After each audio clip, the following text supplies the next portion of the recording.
Hello, everyone. Welcome back to another episode of Marketing Gets Real. We are super excited today because we have one of our wonderful customers here. Meg Maffitt here is going to be speaking to us or with us about a couple of Cari and I's favorite topics, marketing and sustainability. So, we've been really looking forward to this conversation.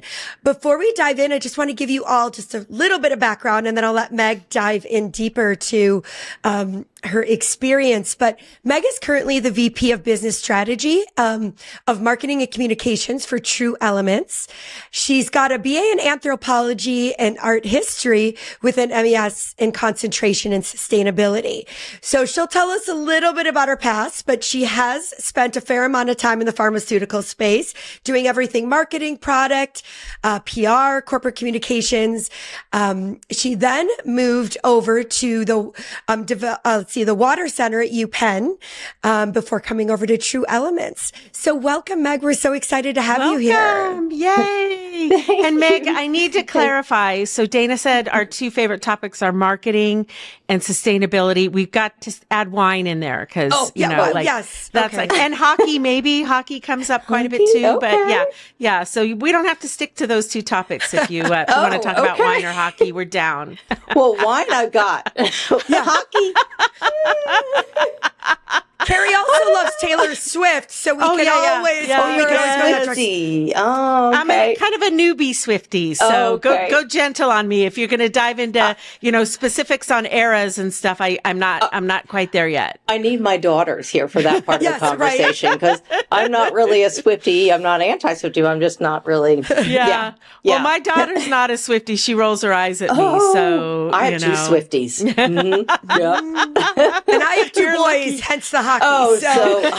That's where it comes from. Oh, okay, got it. Although my youngest does really like Taylor Swift, so maybe he doesn't like to always tell everyone. We're gonna get there between me and Dana and her youngest. We're gonna make it to a Taylor Swift show somewhere around the world. It's on the list. We got to do it. Do it. So, so Meg, why don't you jump in and just let us know kind of what got you here? You have had an amazing journey, and I think our listeners will really love to hear, kind of your path. Sure. Well, it really has been a very winding road. I think a lot of people, they think about when they're planning their career and they say, this is what I want to be, and off they go in a straight line. I think I kind of went and said, ooh, I like this. This is interesting. Oh, but then I like this over here, and this is interesting, and then this and this and this and this. So very winding road. But, as Dana said, gosh, anthropology and art history in undergrad, what do you do with that? So naturally, I went right into pharmaceuticals. Of course. It's very logical, Meg. Of course it is. But, and it is so interesting because I was hired into their fast track management training program at the ripe old age of 21. And I remember after being hired, I said to them ooh, why did you hire me? Because I'm thinking art history and anthropology. What? And they said, we don't care what you know. We care about how you think. And it's so interesting and how those words, I've really gone back to that really my whole career when I've thought about, but I'm really interested in this over here. And then I thought, wait. Right. And then when you have those doubts and you think, can I do it? I don't know if I can do it. But then I remember back to what they said to me and I thought, there you go. So in any case, and going into that, what I loved about that program was it allowed you to have experience in all different parts of the company. And then the idea was they give you all this different exposure and then you say, this is what I really like. This is what I really want to work on. And then you kind of go into, they help open doors for you so you can go into that part of the company. And so, my first rotation was in international finance. And I thought, I have made the worst decision in my life. I hate this. I don't like this at all. Oh no, I've made a huge mistake. And then, I did a rotation in marketing and we were launching, I worked for what is now GlaxoSmithKline. We were launching the company's first vaccine called NGRXB for hepatitis. And I loved it. And I thought, marketing, this is what I want to do. So I did a couple other rotations through the program and came right back to marketing. And then during that time, I was really lucky to be able to work primarily on launch products. And what I found was what I love is that creating something new, bringing something that hasn't been done before, whether in the form of a product or even a new type of product. And what I loved about marketing was it wasn't just marketing, it was marketing and product management. It was sort of the core of the company, and you got exposure. You got to work with medical, legal, regulatory, everything. Just loved it. So I had spent about a little more than a decade there in doing all kinds of really fun things. And then I had my first child, and I was doing a lot of travel, so nationally, internationally, and all that. And so after my first child was born, I thought, I have over this decade plus built a reputation and a career, and I'm used to performing at this level. And then with my first daughter was born, it was harder. Much harder to do. So I said, all this travel, I think I need to do something else. So I was so lucky. I got to work in the company's think tank. And what they said to us was, hey, we want you all to dream up some things that are pharmaceutical related, healthcare related, not drugs, and bring them forward as a proposal for something that we should do. And that was a really 2 years of a fantastic experience getting to do that. And then my second daughter was born, and that's when things really changed. And that's when I realized, gosh, you know what? I still want to perform at this level, and I found it hard to do. I was lucky enough to be able to make a choice. And so at that point, I decided, you know what? I'm going to step back. Started consulting because I had so many friends in pharma that the thing that we had to do every year that they really hated was strategic planning. And that was something that I just kind of could do. So started consulting there. And then that's what, I guess then gave me enough time to step back and think about other things I want to do. Started a company, ran that for 7 years, sold that, which we'll talk about later, and then kind of went back to pharma because I had a lot of friends in the industry. But right about that time is when my first daughter started looking for colleges, and I found myself saying, Hannah, it's really important that you, I love this. Here's what I said, that you do what you love, and you do all this. And I thought, I'm not really doing what I love. What do I love? And I thought, because I thought, here I am saying it. I feel like I have to walk the walk, not just talk the talk. I need to, if I'm saying this, I need to do what I love. So I did some soul searching and thought about what do I really love? And I realized that where I am happiest is in nature. And so what can I do in the natural world? How do I take all these years of business experience, which I love business, and apply it to the natural world and really make a difference there, because that's about the time when a lot of information about climate change is real. It's really happening. And I thought, how do I use these skills and transfer them? So I thought, nobody's just going to let me knock on the door. Hi, I'm a pharmaceutical executive. Can I come work at the Nature Conservancy? Not really going to happen. So I went to University of Pennsylvania, got my master's in environmental studies with a concentration in sustainability. That's when I realized everybody's talking about carbon all the time, but what about water?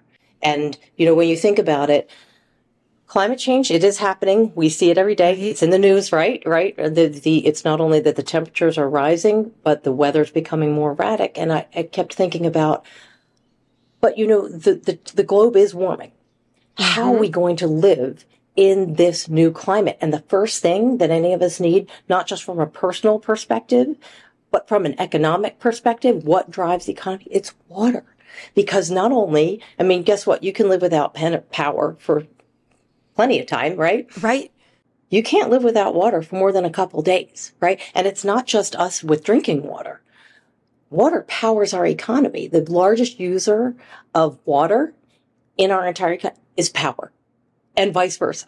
So, and that's not a connection most people make. And I just kept thinking, but look at our water resources.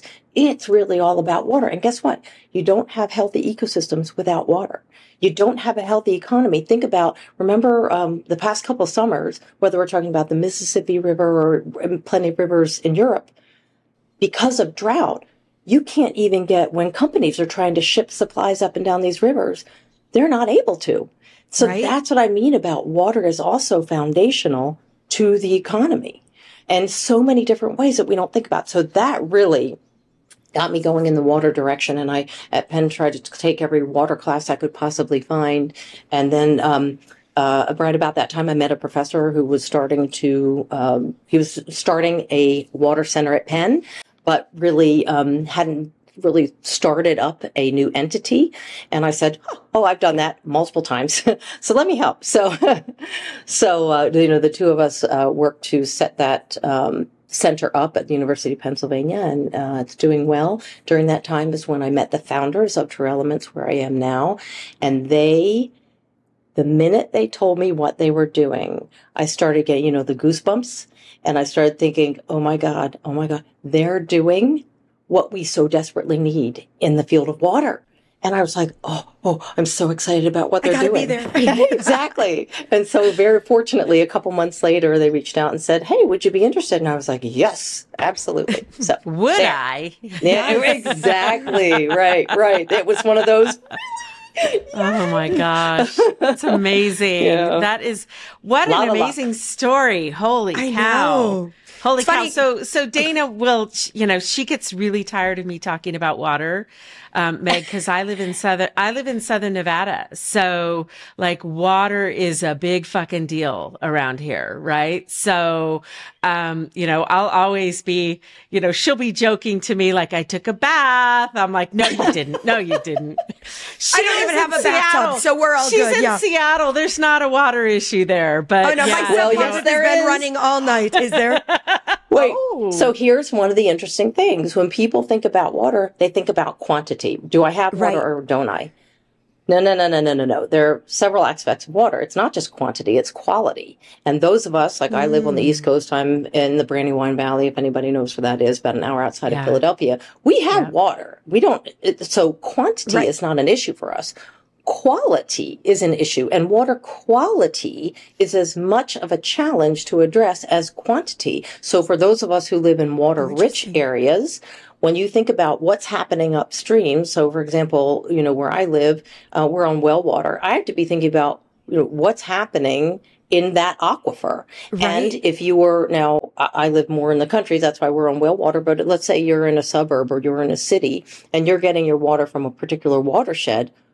What's happening to the water quality up there? Are there industries dumping pollutants into that water? Are there farms, whether it's, cattle farms, or they're growing some kind of crop where they've been spraying fertilizer? Yeah. All of that comes into Michigan, water. Right? Is the perfect example of that. Absolutely. Yeah. It's fascinating. Yeah. Ooh, I love it.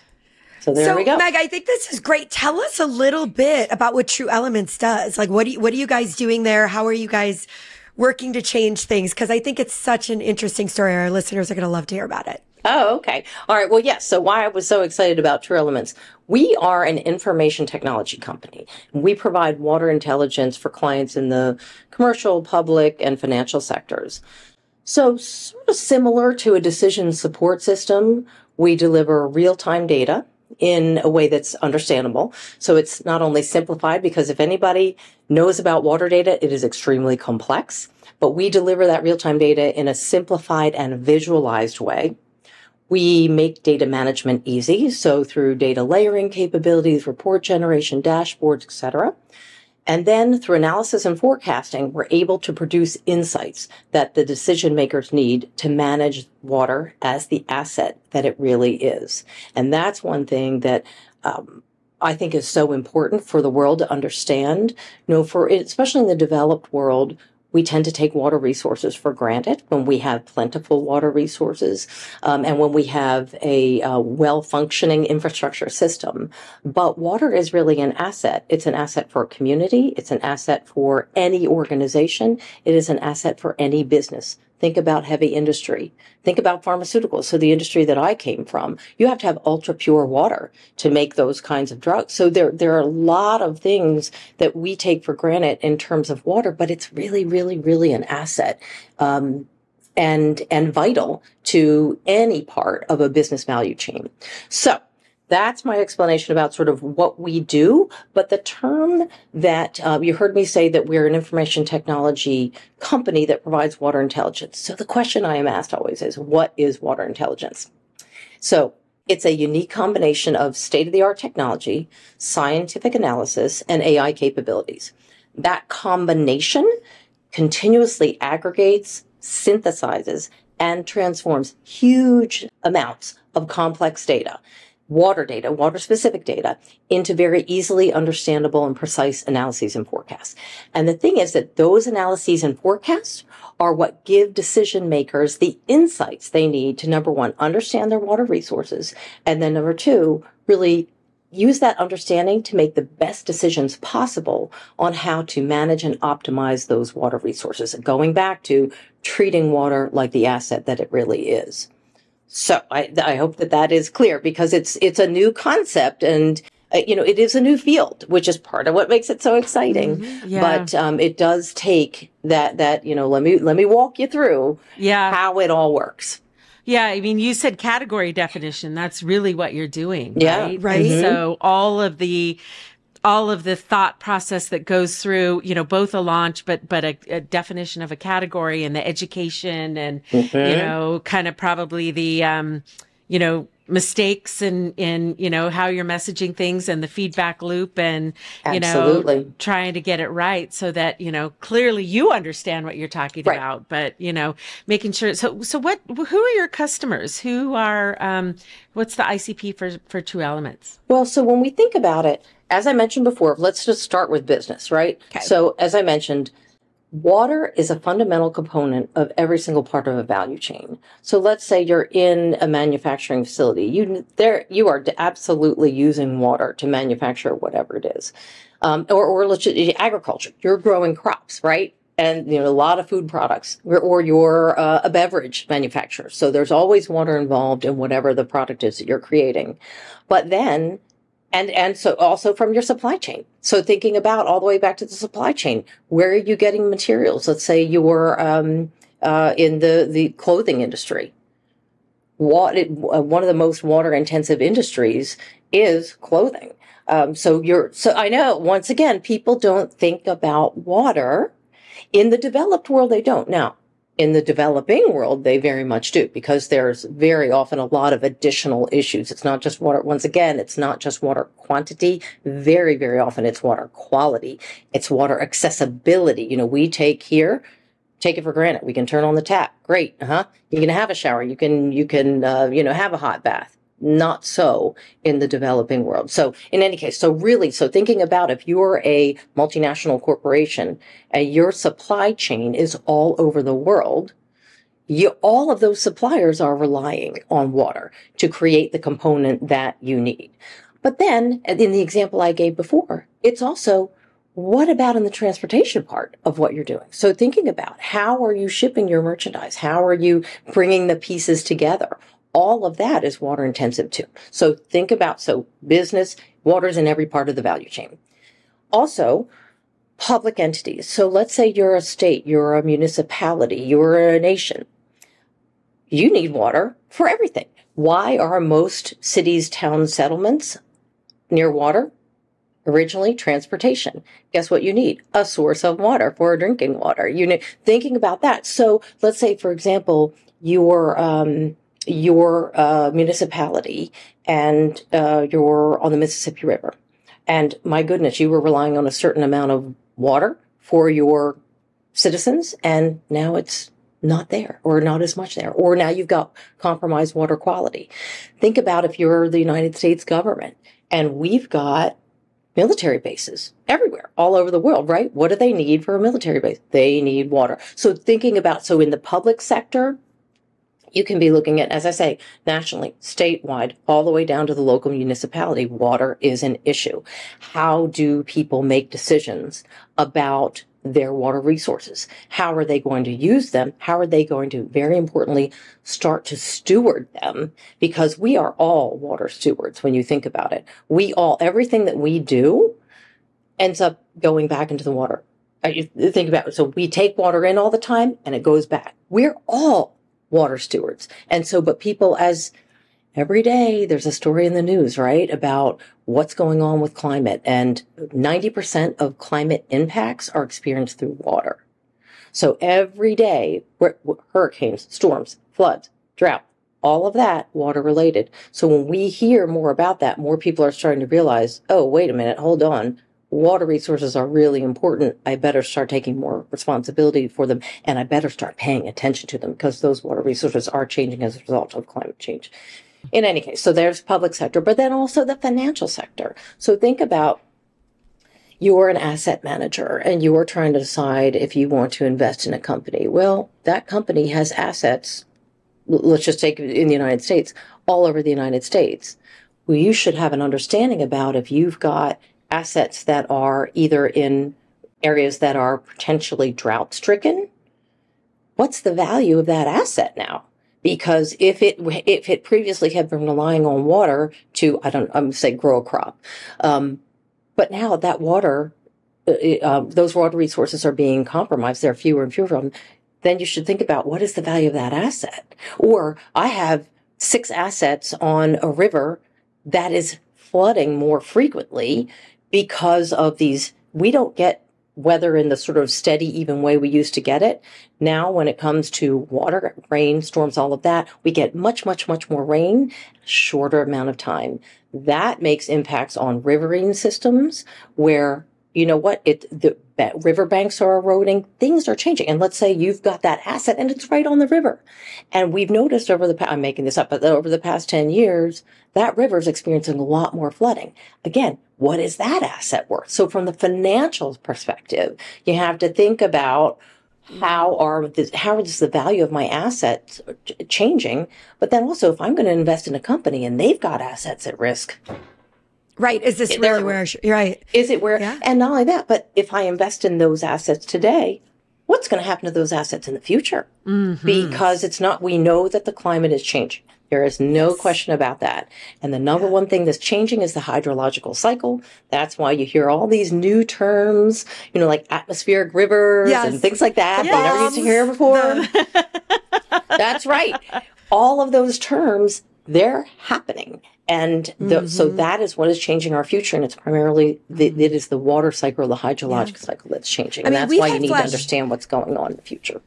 Yeah, we've had flash flood warnings for the last 2 days. I'm in Seattle, and everyone thinks, it rains all the time in Seattle, but not like that, right? Not like I think there's a difference. There's a difference that, I called my husband. I'm driving home. I'm hydroplaning on the road. I'm like, has it been raining for days? He goes, nope, just started raining today, and it's been dumping like you wouldn't believe. Yeah. So I mean, it is changing today. Everywhere, right? Yep. Mm-hmm. Yeah. Yes. So the fun world of water. Well, I think it's so interesting. So are you finding then as you go to these clients of yours from a marketing perspective, now you've got this new category you're going out. Are you having to try and convince them that this is a topic you need to be worrying about? Or is this already in their focus? Well, it depends, because I will say that there is, as I say, a water bubble. Those of us who work in water, we already understand that value of water as an asset. We already get it. Right. But there are a group of, let's call it NGOs, some of the Fortune 100 companies that already understand.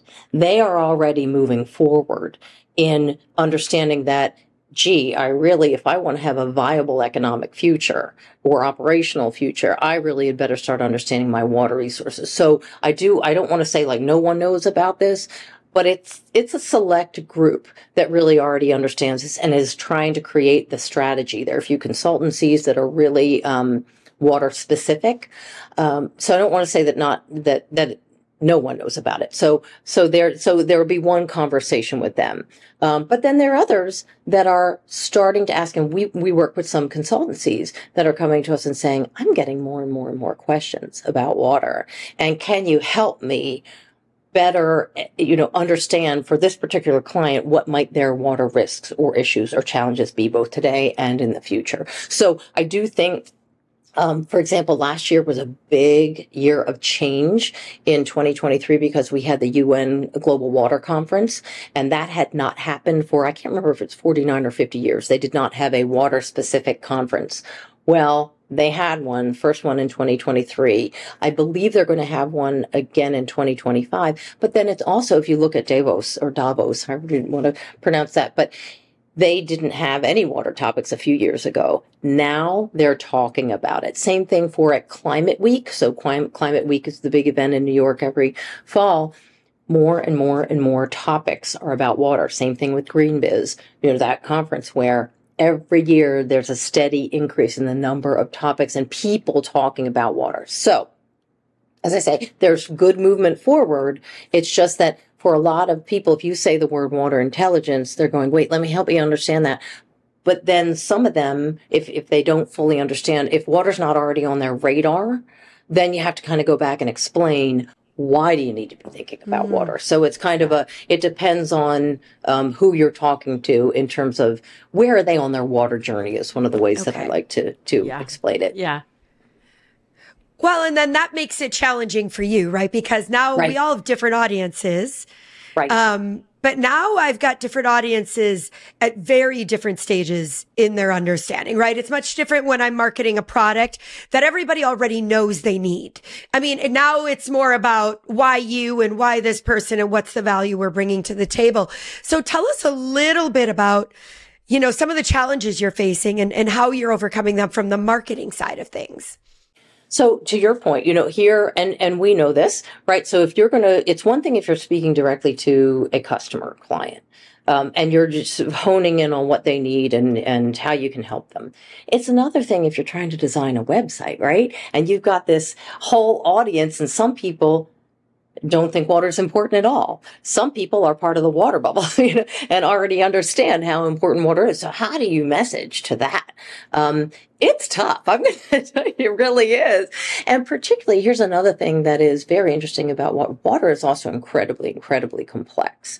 I mean, it really just in terms of how people think about it, what it does, think about the number of different shapes and forms that water takes, and how it is used. It's so fundamental to life and the economy, but it depends on where you are, what's your orientation. So I find that I often start with, why is water important? Let's understand water as the asset that it really is. And it's for sort of, so if whether it's on our website or any of our other materials, it's sort of, let's orient everybody about why is water important? Why is it a critical asset?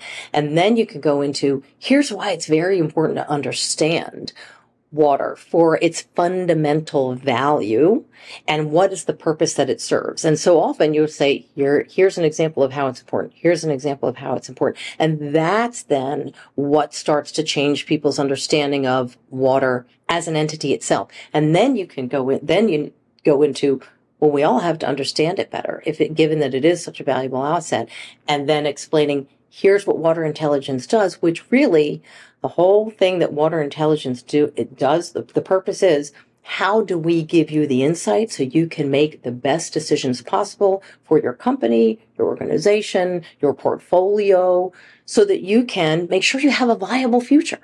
So it is a step-by-step process. And hopefully what's happening is that the people who are already in the water bubble, they're skipping over why water. They already get that, and that they want to know, what is water intelligence and how can it help me? So that's why I try to lay it out in that storyline. Yeah. And it is, the traditional, in a way, early, mid-state, early, mid, late education, right? You have to be really intentional on how you're going to educate people based on where they are in the buyer's journey. So the marketing part of it is not that different, even though, it's really cool what you guys are doing, you still have to go to some of the basics. So walk them through, you bet. From a tactics perspective, and Dana and I always, enjoy conversations with people in different industries and stuff. But, at the end of the day, we have a toolbox of tactics that we can choose from. And, there's not a lot of new stuff coming out, there's no surprises there. But what tactics do you find are most successful for you in this kind of category creation phase that you're in? It's visualization. I mean, any and every visualization is helpful. And if you were to have insight into our water intelligence platform itself, it's all visualization. Because what we're doing is bringing in but I truly millions and millions and millions of pieces of data, bringing all of that together and then translating into something. So we even internally, before we even get to marketing, internally, we have graphs and maps and indices and reports and to try to visualize something that is otherwise extremely, extremely, extremely complex. So when I think about communicating this to the external world, I am looking for graphics. So when we say the word water intelligence, I will look for that sort of step by step process, just not only in static graphics, but GIFs are really helpful. And so I actually have worked with our website company to develop a GIF that actually shows that process. It's basically a 5-step process. And the thing about water intelligence is, because it is based on open APIs and machine learning as well as artificial intelligence, we are constantly bringing in new data.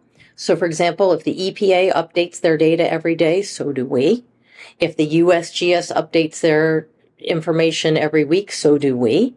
And so it's constantly bringing in the new data, but it's learning from the data too. So it's bringing all of that together and learning. And so, for example, if there's a big storm and when our model predicts that this is going to happen, after the storm, we then go back and say, okay, this is what the model said was going to happen, but what really did happen? And so that's a learning part. So it's constantly refining, getting better and better and better. So I found that the best way to explain that was through a GIF that's constantly showing this process over and over again. Data aggregation, data visualization, then the magic, the transformation of where the data becomes something that you can use. So, whether it's a water quality score, whether it's a graph showing what's happening to a stream bank, that's where really the transformation happens.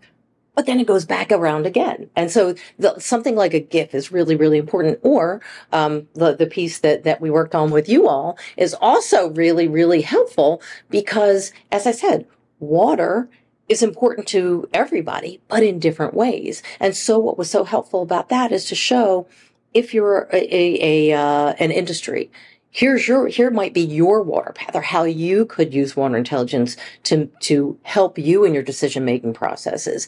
But if you're over here and you're a government entity, here's the path that you might take to really understand what you need for your citizens and residents. So all of those types of visualizations, that really to me is the key. Because as we all know as marketers, the more senses that you can get involved in your communication, whether it's tactile, I wish, you can hear it, you can see it. Can you touch it? That would be great. And if you could smell it, that would be great too. Yes. But we don't have that. Not yet anyways, but it's probably coming, Meg. It will happen. But yeah, so it's if I say it to you in this way, you might get half of it. But if I can show you, here's your process. Here is how you use water intelligence, step 1, 2, 3, 4, 5. Here is why you need it. Need 1, met. Need 2, here's how we meet it. Need 3, here's how we meet it. So it's as visual as we can make it is what you're always going to see from me here, especially when because guess what? In 20 years, everyone will know what water intelligence is. Yeah, everyone will understand it. Not now. Yeah. So, right. Well, and this is it's a no fluff kind of marketing, right? Like, you bet. You've got to build that trust with your, with your buyer, and there's no fluff in this. So you have to be authentically articulating without the fluff, for sure. Absolutely right. Yep. Yeah. Megan, maybe this may or may not apply here, but do you find, because, you are AI machine learning tool based here, plus with regulation, sustainability, all the data and everything you're learning, do you find that your messaging and what you're going to market with has to be more fluid than maybe in some of the other, you look at tech companies and we do product updates, right? But they're planned and they come out does that add another layer of complexity? Absolutely. When I have been here at True Elements for 16 months. Mm-hmm. So when I came in, around this time last year, we really relaunched the website. Right. But guess what? In the past year, we have learned so much because this has not existed before. And so when we're out talking to customers and they're saying, that's great, love what you're doing, can you also do this? Now, fortunately, as a young and new and nimble company with a lot of scientific and technical expertise, which is not me, but thank God we have science and tech teams that do all of that. But what we're finding is that when we're out there talking to customers, they're saying, wow, and then I need this too, and I need that. We are able to evolve and adapt our capabilities based on what we're hearing that the market needs. And remember, the market itself doesn't always know. In fact, most of the time, they don't know what they need. They're not coming to us and saying, I want X product. They're coming to us and saying, I'm concerned about this. I am concerned about, there's all these new reporting requirements. And, I'm a multinational company, and in the EU, there are a whole lot more reporting requirements coming up and regulations. And here, even in the United States with the SEC, next month, they are supposed to be coming out with new regulations as well. And we're having companies come and saying, I know I need to be thinking about this, but I'm not even quite sure how to think about it. And so it really is an iterative process. So in terms of our messaging, we're evolving that too, as our not only as our capabilities expand, but understanding what is that. I always think that marketing has an emotional component to it. But so tapping into what really are their concerns, their fears, what keeps them up at night, and how do we not only develop the products that are going to let them sleep at night because they're going to, during the day, be able to fix their problems through our solutions, but then it's also, what is that concern? So that when we are meeting with them, or when we're putting something on the website, or at a conference and talking about what we're doing, how do we really make sure that we're understanding, and in some cases thinking ahead of what they may even be thinking at that moment, thinking about, I heard them say, these three sort of abstract things are what's concerning them. How do we align those things and be able to say, oh, I see. So here's a way that a solution can help you get from point A to point B to point C, as opposed to the way they may be thinking about it now, which is kind of over here and over there. Because again, right now, they don't fully know. So our messaging evolves not only with our capabilities, but with our understanding of the market and what it really needs. So I'm about to redo the website, so just saying. And probably again in another 6 months, right? You got it. Right. Yes. Definitely not a set it and forget it no. approach, Absolutely. for sure. But that's the fun of it, right? Yeah. It would be boring to just have... It's another product. Okay. That's not it at all. We're creating as we're going. You're passionate about it. It's probably super exciting for you every day. Absolutely. Because you're making an impact. Your company's making an impact in the clients that you're working with. It is truly a paradigm shift that we are seeking, not only in terms of how people think about water, but how do they think about the solutions to their challenges with water. How really do we get to that point where what we want to help them achieve and what we want them and everyone else to achieve is truly a water secure future. Yeah. That's what we need. I bet you're fun at cocktail parties. Oh. Because this is fascinating. I bet everybody's trying to pick your brains. No, most of the time they're going, what? Because, especially for where I live, and people think, we have plenty of water. We're good to go. They're not thinking about water quality. I've just learned a ton in this time that we've spent together. It's amazing. It's amazing. I really think people have no idea. Cool. Right? It is. And, I'm like, I've got all these things running through my head. And I'm like, I have no idea. Water's the coolest topic ever, don't you think? I agree. I agree. Totally agree. I remember we were talking to somebody in our first episode, and he said, what is the, most important, element out there? And I jumped in right away and I said, water. And he's like, no, time. And I'm like, no, it's not water. An element. That's not an element. He's wrong. He's totally wrong. We're going with water. See, there we go. Yes, it is. Right. As I always say, try living without water for a week. Yeah. You can live without your refrigerator being on or air conditioning, but try living without water for a week. You won't. But I was going to say, Meg, busy working moms can live without time. Yeah. Because we do. Because we do. That's right. Exactly. Right. You got that right. We have none of it. That's right. That's right. And even less of none for ourselves. Yes. But we're doing good with the water, right? There you go. Ding, ding, ding. That's right. Yes. Absolutely. Mm-hmm. Well, I know we have taken up a lot of your time, so let's kick over to, Dana and I have a couple questions that we like to wrap up with. So, okay. First, let us know kind of what cool projects you're working on. What do you have in the hopper that our listeners would be looking forward to hearing more about? Oh, okay. All right. Well, remember how I talked about the water bubble? And those of us who are in the water bubble, we work on water every day. We understand how important water is, right? Well, and this has been driving me crazy since my master's program, is this idea, I don't understand why more people don't get it about water. So I've been able to have a passion project here at True Elements where how do we get, so my goal for this program for this project is, how do we get those outside of the water bubble to really understand that when we're talking about sustainability, nothing is sustainable unless you're addressing the water challenges, because nothing, whether it's an ecosystem, whether it's a business, whether it's a government, it's not going to survive without water. Why are there billions of dollars being spent to look at other planets? Guess what the first thing they're looking for is? It's water. Yes. And I sit there going, billions of dollars to go to other planets to look for water. We have water here. I'm like, drives me crazy. Anyway, but so the idea for this program, it is a social media initiative. And what we've done is we're starting with about 20 really water thought leaders. And if you're in the water bubble, you know these names. Yeah. It's Bob Bocock, it's Will Sarney, it's all the names that those of us in the water bubble know. We went to them and we asked them 4 very simple questions. One, what is a statistic that you think everyone should know about water that they don't currently know? That's question 1. Question number 2 is, we at True Elements, we see water differently. But how do you see water differently? How should others see water differently?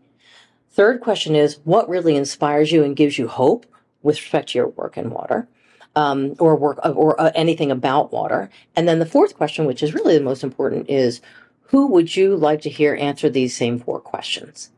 Because the goal of this initiative is get outside the water bubble. And so when we ask that 4th question, we ask these thought leaders, not just those of us who don't pick someone who's also within the water bubble, because we already get it. Pick someone who, you've worked with, so that we know that they understand about the value of water, but they're a little bit outside of that water bubble.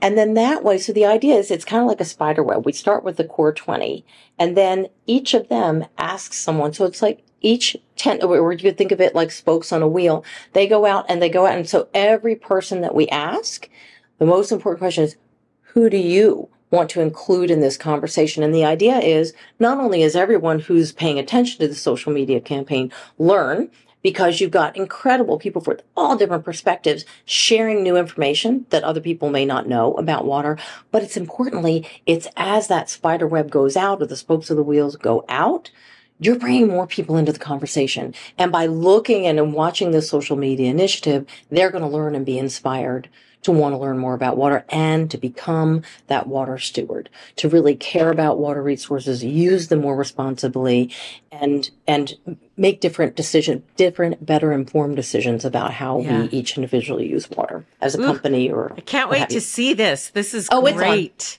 So just go to our social media. You will see it. It's on. Okay. Fantastic. So we try to launch a new thought leader once a week. Okay. Meg, I love that because, we just came from B2BMX, and I feel like B2B is slow with adopting the influencer strategies. Yeah. And it's such an important page out of B2C that we could all learn, because I was talking on a panel, and one of the things we were talking about is that we think that in our business lives, we consume different kinds of content than we do in our personal lives, and we don't. And so what that does is that's exactly the kind of content we look for in our personal lives. So I just think it's so important. I mean, it's an amazing campaign.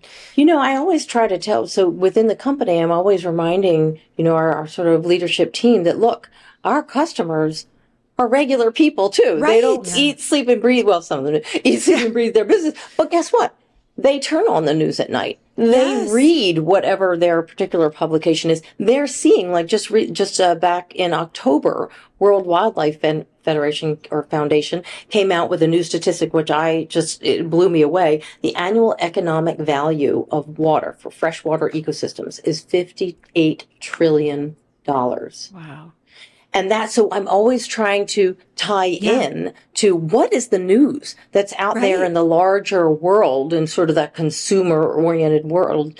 Consumerism is another word that I have issue with, but in that larger world and reminding people that, hey, you know what? What's going to be important to these business leaders or government leaders or what have you, if we can tie it into what they're hearing in the news, which they are all the time anyway because of the impacts of climate change, then that's how we get people to understand not only how important it is to think about water differently, but then to be able to make the best decisions about how you use those water resources and steward those water resources. Great. So tying that more general perspective in. Yeah, it makes a huge difference, I think, in engagement and just being able to connect with our buyers on a level that they understand. Absolutely. Yes, for sure. Mm-hmm. Yeah. Okay, last question. So we're gonna step away from water a little bit here.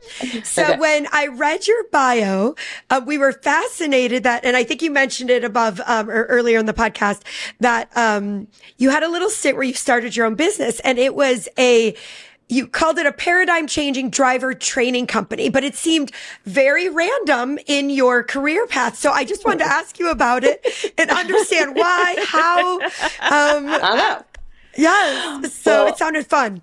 Well, I'm not sure if I'd use the word fun, but yeah. So, I will tell you that when I started amongst my friends and associates, what have you, started telling people I'm going to open a driver training company, I cannot tell you the baffled looks on their faces. Are you crazy? Go back to pharmaceuticals. What are you doing? But here it is. So here's the story. So remember I told you that point where I was consulting so that I had a little bit more time at home with my daughters, and when they were very young, they went to a ballet school. So they were little, so let's say that they were 2 and 4, or 3 and 5, I don't know, whatever, very, very little. But that ballet school was underneath a driving school. So I don't know what kind of driver training experiences you guys had, but I had that typical, oh my, you get into this car that looks like it's been beat up to the, bejesus, and it, and then the guy gets out of the car, he spits, he puts out his cigarette, hikes up his pants, and now mother of 2 daughters, and Mama Bear came out and was like, is that what driver training still is? Oh, no, not for my daughters. Oh, but no, that's not happening. And so every time, and I would go and I'm waiting for my girls and I'm observing what's going on in this driver training school. And I was so horrified. And I just thought, this has got to be better. Why isn't there something better? I love this. So having been trained in pharmaceuticals, you have to study everything under the sun related to your drug before you will ever launch it. It cannot come to market unless it has been studied, not just scientifically in terms of, the actual efficacy of the drug, but you have to study it with doctors, you have to study it with patients. So that's the training that I come from. And I started thinking, let me do some research on driving statistics. And I quickly found out that the United States is one of the highest driver fatality rates in the world. And I thought, how can that be? So then I started looking at, what are the countries that have the lowest driver fatality rates? And what are the differences there? And through my research, I found out that what's the difference? Well, in those countries that have seriously lower fatality rates, guess what they have? An entirely different type of driver training, where it is not only extensive, so it's not 6 hours of driver training and 6 months of practice. Oh, no. It's very extensive with very, very highly trained driver training instructors. It's also way more expensive. So I was like, how do we say, so what is every mother's nightmare? And I'm not sure how old your kids are. The number one thing, it used to be, the number one thing that's going to kill your teen is a driving accident. And again, not my daughter's mama bear. And I just thought, how can we better emulate what's going on in these other countries here in the United States? So this is how my brain works. So I was like, how do we do that? All I know is I'm saving my daughters. And I bet, and it was really kind of a hypothetical. I had a hypothesis that if we create an entirely different kind of driver training, let's see if it really does save lives. Right. So I happen to know, my ex-husband is an attorney. One of the associates in his office, her husband was a police officer in the area where I was. You're just upstanding, wonderful kind of guy. And I remember thinking, now that's the kind of guy I'm going to trust in the car alone with my daughters, not only because he's trustworthy, he's a police officer, but because as a police officer, you already have advanced driver training. You already know more than the rest of us who just went through ABC driving school, right? So I was like, oh, wait, if I could get all these active duty police officers who it's not just that they're police officers, so there's that element of trust. And not only that they additionally have, far more driver training than we do. So they're going to be better teachers, right? Guess what?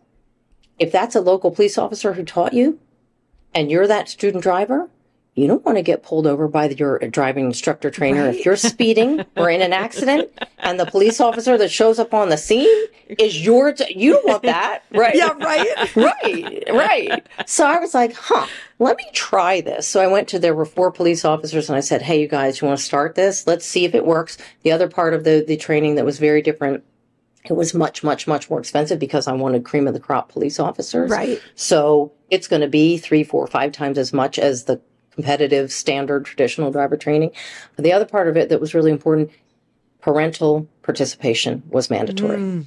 Absolutely mandatory, because we can be doing the best training that we want, but if that kid goes home and that parent's a terrible driver or is not taking it seriously, then it's just undone everything. So it was a totally different approach.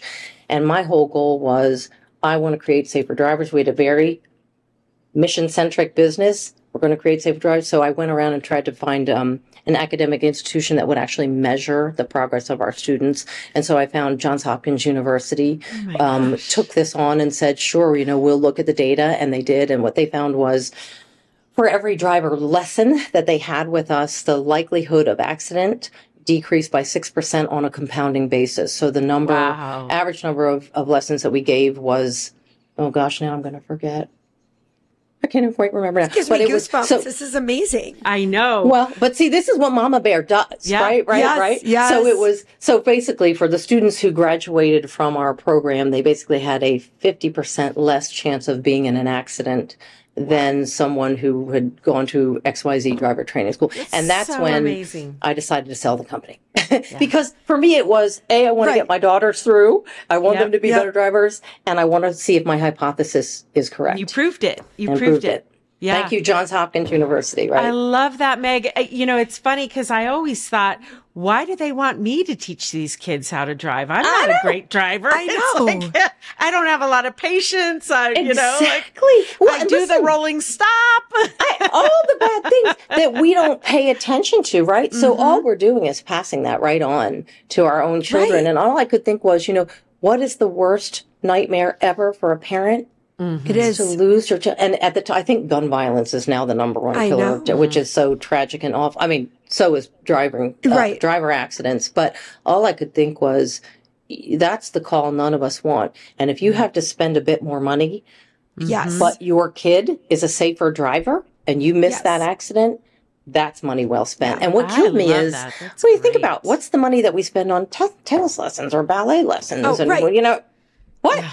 And those are hobbies. And for driver training, it's like, it's a life whatever, skill. And I'm going, no, it is a life skill. Yeah. So then you find all the other parents want to have your daughters drive, right? They went through the good training. But it is why we leave our phones on next to our bed at night. Like, I have an 18-year-old. I know Carrie's are terrifying. Older. It's like, it's not because, it's because I got to make sure he doesn't get an accident. This is why we don't sleep. Right, exactly. Because he's out driving. He asked me if he could stay out later one night and I go, no, because I have to go to bed. I'm like, I literally, it's nothing to do with trust. I don't trust the other people on the road. Right. It's like, I just need you home in your bed so I can go to sleep. Right. Because it's just, and it's so prevalent and and especially with texting and all the distractions that a driver has to deal with. And for teens, there's so much psychology or science on the brain and how the brain forms, and that teens are in fact more distractible and all those kinds of statistics. That it just, to me, it's, what would you pay to save your kid's life? Right? Yeah. There's no price. You can't put no price. No, there isn't. There isn't. And so anyway, so there you go. There's the driver training story. Oh my gosh. There it is. I love that we've covered this whole water, sustainability, marketing. We got driver school, motherhood. Oh, well, I know it was a good session. Well, Meg, we are out of time and we've got to let you get back to your client, but really thank you so much for coming on today. I know our listeners learned so much today. We did. You're welcome back anytime. This was a blast. So. Well, thank you. And thank you so much for asking me, because it really is fun. And, more people have to care about water. Come on. Yes. Yeah. Well, we're hopefully going to help spread the message here. Yes. Excellent. Yes. Thank you.